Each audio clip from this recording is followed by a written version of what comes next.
ფონოსტუდიისა და ახალი პროექტის პრეზენტაცია ეროვნულ არქივში თანამედროვე აპარატურით აღჭურვილ ფონოსტუდიაში ქართველი მწერლები საკუთარ ნაწარმოებებს ჩაწერენ. ფონოჩანაწერები ეროვნული არქივის ფონდებში ქართველი კლასიკოსებისა და საზოგადო მოღვაწეების აუდიო ჩანაწერებთან ერთად შეინახება. პროექტში პირველად მონაწილეობა მწერალმა დავით დეფი გოგიბედაშვილმა მიიღო, რომელმაც ეროვნული არქივის ახალ ფონოსტუდიაში საკუთარი ნაწარმოები ჩაწერა.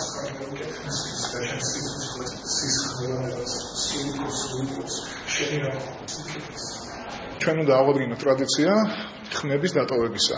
ამის საფუძველზე არაჩვეულებრივი სტუდია ჩამოვიდა LA-დან, ზუსტად იგივე სტანდარტია, რაც არის LA-ში, ხარისხით და ბრენდით. თუ ვიღაცა მომიაზრებს კლასიკოსთან 100 წლის მერე, ხომ კარგი თუ არა და ჩემთვის თავარია ვიყო აქტუალური ყველგან, ყველა დროში. ამ სტუდიაში ჩაიწერებიან ჩვენი თანამედროვე მწერლები და პოეტები, რომლებიც ცნობილი არიან საზოგადოებისთვის დღეს უკვე, მაგრამ გარდა ამისა კარიღია არის ახალგაზრდა დამწყები მწერლებისათვის, რომელსაც შეუძლია ჩვენ მოგმართონ და ჩვენთან თანამშრომლობით ჩაწერონ თავის ნაწარმოებები.